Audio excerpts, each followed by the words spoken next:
It's that time of the week again, NFL Week 11. Toe that line with your host, Joey Nick. Week 11, what the, this is crazy. Can't say it enough. I already, go over it in other shows, check them all out from the past, but we're on to week 11. We're going to get back on the right side of things right now, right here on Toe in the Line. Bro, we'll put it like that. Nice. What's it like? I was actually there in attendance in Cleveland for Cove's first career NFL touchdown, which was awesome. And, Awesome. It was a great game. You could hear me on camera. I was just screaming, "Say it ain't so, Toe! Say it ain't so!" Sadly, from there, the game kind of went off the rails a little. That was the last high moment of that game, but it was a great game. Overtime loss, fun time. But how was that moment for you? Seeing the first, whether it was on TV, in person, wherever you were, seeing his first NFL touchdown. How was that?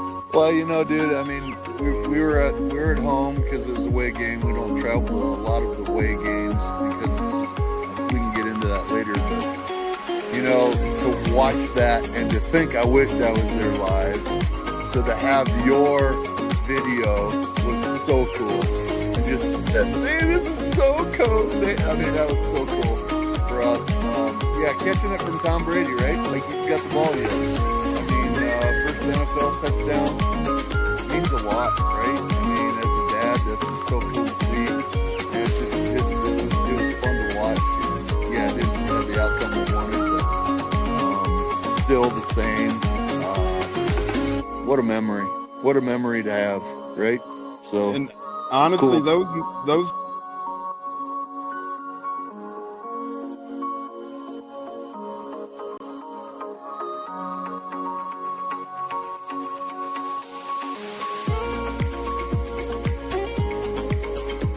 One of the best guests ever, the Buccateers in the house tonight. You guys hear him on Tampa radio all the time. He's one of the best in the business. My favorite personal in the business. That's why I'm elated tonight.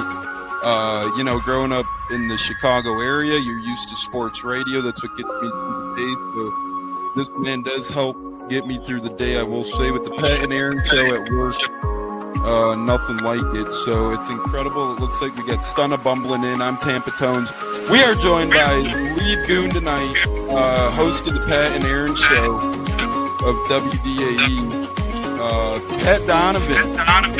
And it sounds like Stunna is bumbling a little bit. Going to put him on mute for a second until that gets a little clear. But we're joined by Pat Donovan. It looks like Stunna's hanging out with Cheech and Chong in a car with the windows up or something over there.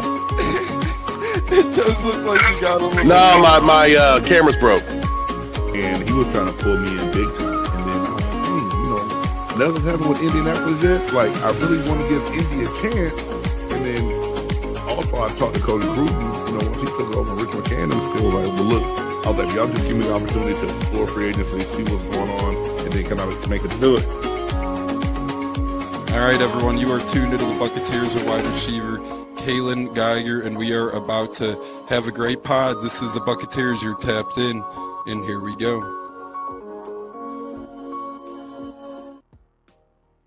Welcome back into Toe in the Line, Week 11, with your host, Joey Cena. And we never, ever, ever give up here. Shout out to the Grand Slam champ on his out for retirement soon. Look at my little wrestling kudos there. But let's get it on. He said it himself. I'm 7-4 now overall on a couple game losing streak. We got a third try at it tonight. Listen, folks, it's the Jets and the Pats. It's time for that opening coin toss with the division rival, Jets and Patriots, with your host, Joey Nips. Man, when you struggle a little bit, you start to get a little bit worried here, and that's what happened when I was 7 out of 8. Was on a damn heater. Now I'm weeble wobbling. Broncos offense, you suck last week. That game 10-7. They should have covered that damn thing. Your offense looks like shit, even though you're 8-2. Kudos to you. But As it lies right now, as I see it, 12.5. Jets have played decent ball since the bye week. They made a lot of trades. Patriots coming off a huge win in Tampa. Drake May getting those MVP chance, even though I don't even think he's top 2. Get to that a little later. I'm going to say the under. 43.5. The last week's game was ugly. These two teams know each other well. I hate to bet on unders, but I'm going to try to break the streak with one of the worst bets to root for. And that's simply because I don't trust the Jets offense enough to make plays. I know the Patriots can, but Travion Henderson's on now, so expect him, maybe sprinkle a little bit on him to get a rushing TD, maybe 2, as he starts to get hot there. Ramondre a little banged up. So, yeah, I'm going to go with the under. I'm sorry, folks. Shit bet by me, but I'm doing it. Jaguars, Colts, Texans, Titans, round him up and dive deep into the state of the AFC South with yours truly, Joey Nips. And he said it himself. I give you that. 8-2 Colts in first place. Jags at 5-4. Houston at 4-5, getting that massive comeback win against the Jags, and the Titans around their bye week. Much was needed at 1-8 under interim coach. Don't forget it, Mike McCoy. So Colts, kudos. They went over to Berlin, had Atlanta. They were down a decent amount of the game. Boom. Overtime, Jonathan Taylor, 3 touchdowns, over 240 rushing / all-purpose yards. The dude absolutely went insane, and he led us. Chris Ballard, our GM, after the game, he was talking with Stacey Dales, JT. Ballard goes up to him, kisses him on top of the head. He's like, this guy's just the magic, man. It's just awesome.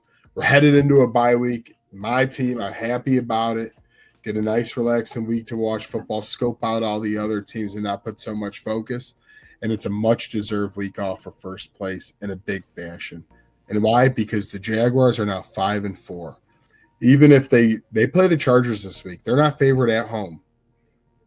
That's a big deal. Everyone remembers that playoff game from a few years ago between the Chargers and the Jaguars. They're one of the biggest comebacks Jags got. But LA's here headed for a little bit of, payback, I think. And if the Jags fall to 5-5, even if Houston beats Tennessee, so let's say they're both 5-5, I mean, they're both 3 games back of the Colts. You really got to go on a run at that point. Pretty much, even if the Colts, let's say, go 3-4, you get to 11 wins. We're doing some math here. 5-5, you got to go 6-1 in your last 7. Very hard to do, especially when both teams play the Colts twice. I think if they're both splits, you're pretty much screwed. So you're on the fringe right there, and you're already looking at wild cards. So Jags again have Chargers, Houston, and Tennessee play in Tennessee.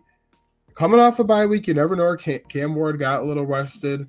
I think they need to be way more aggressive, and it's a home game, right?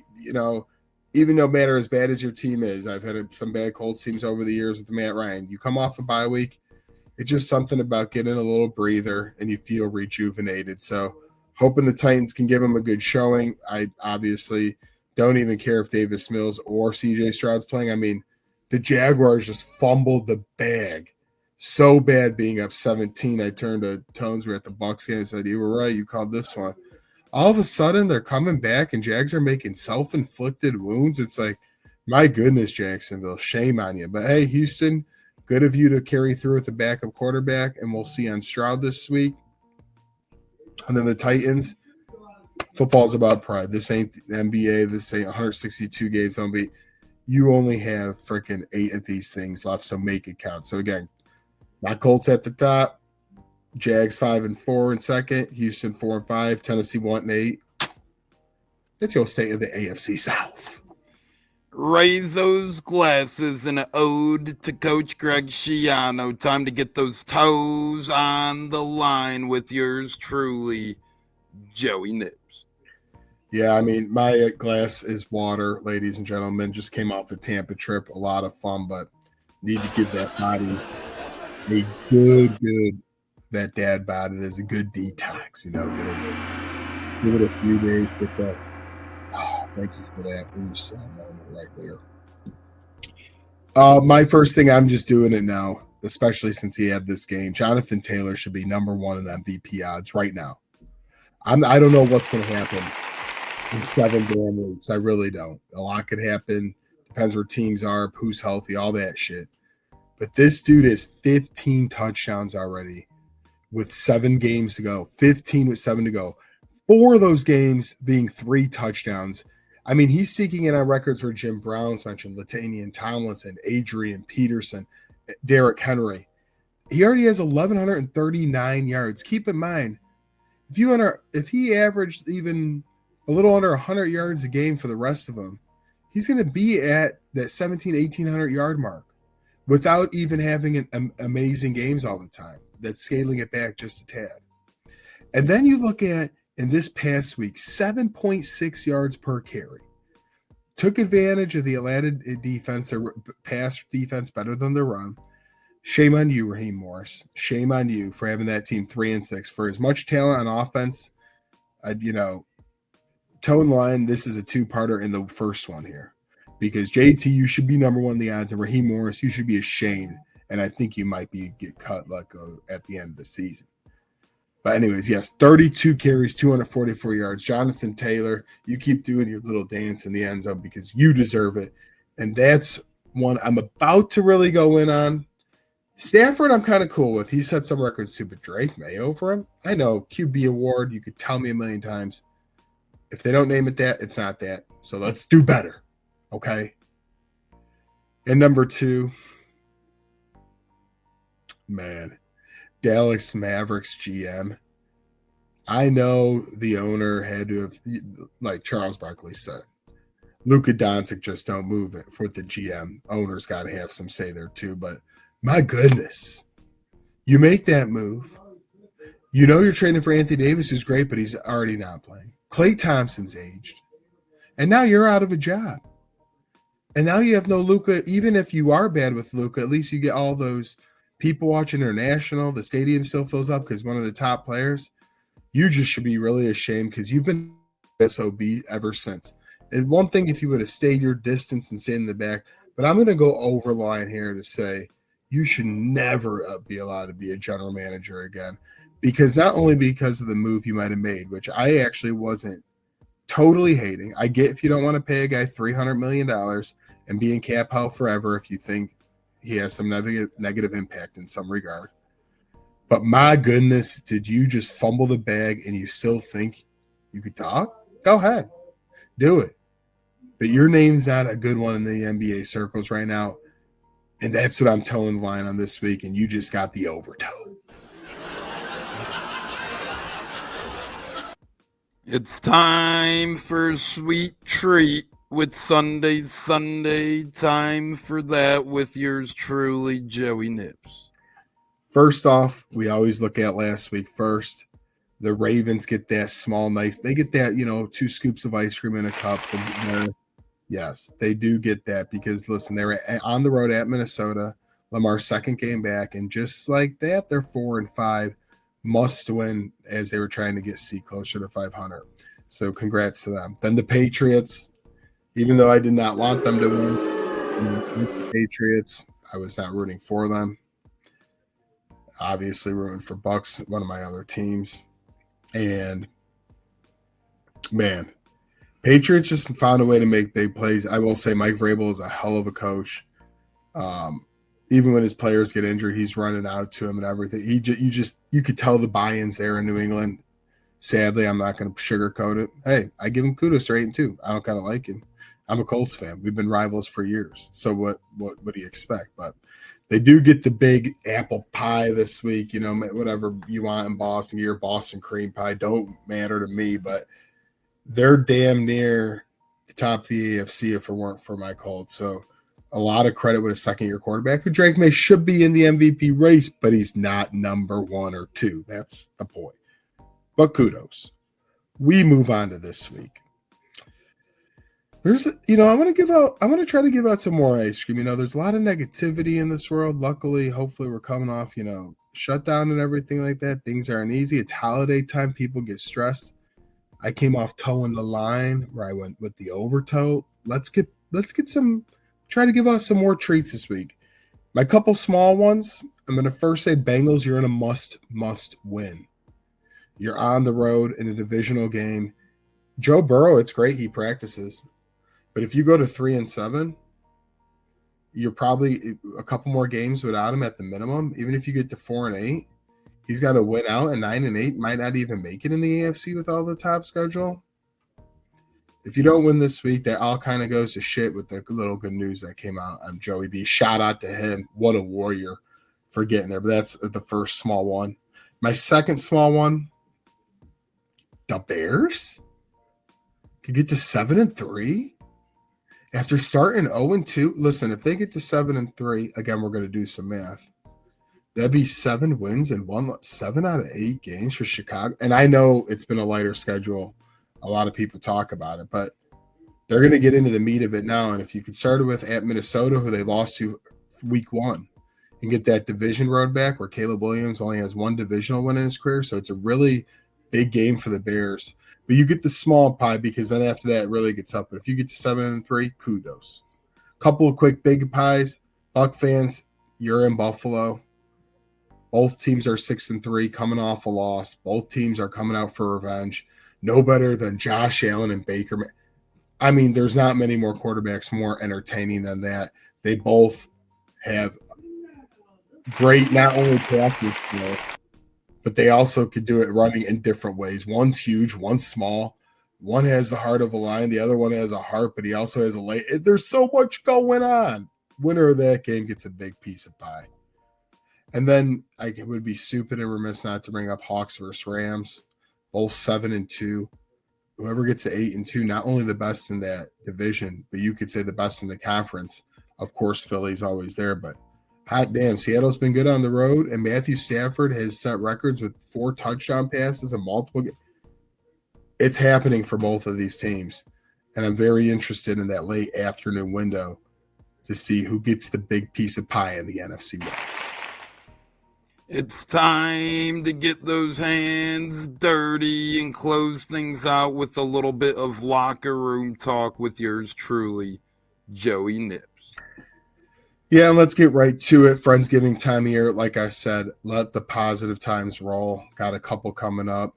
Looking forward to them both. That's where you usually see people you can't see as much anymore. You know, us being young adults here, some people still say children, but if they know us, it is what it effing is.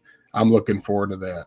Also looking forward to game day this weekend in Pittsburgh for the Irish game. Irish must win out their last 3 games to make the playoff, which they hopefully can do. Ranked game this Saturday right at 11 o'clock. I'm looking forward to that. But one thing I got to laugh at, and I almost put it in the toe in the line, but I didn't want to make that segment too long. I just have to laugh, man, with my guys in the locker room right now. Huddle up. You going to put Monday Night Football – and I don't know when the flexing starts, but we are at week 11, so maybe it's not yet. But even if it's not, I don't care. Cowboys at Raiders? Like, even before the season, when you're making the schedule, you can't guarantee that either of these teams were going to be good. And you do fit. This is what we do. You could have seen this coming from week 8. We already knew the Raiders are bad, and the Cowboys go back and forth. Cowboys were just on against the Cardinals a couple weeks ago and freaking lost.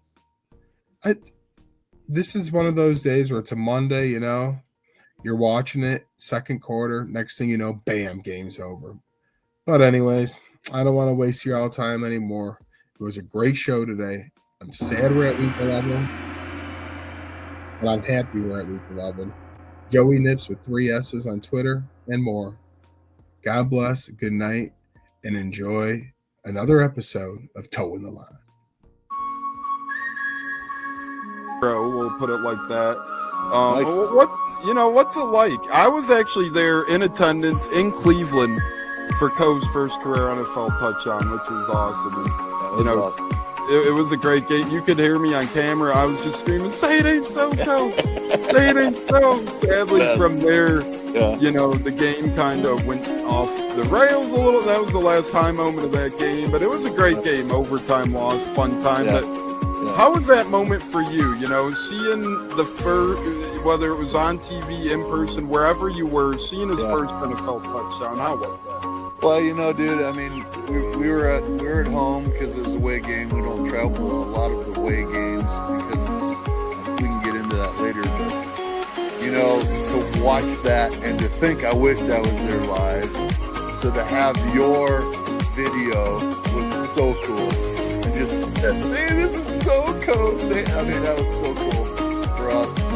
Yeah, catching it from Tom Brady, right? Like he's got the ball yet. I mean, first NFL touchdown means a lot, right? I mean, as a dad, that's so cool to see. And it's just, it was fun to watch. And yeah, it didn't have the outcome we wanted, but still the same. What a memory! What a memory to have, right? So, and honestly, cool. those.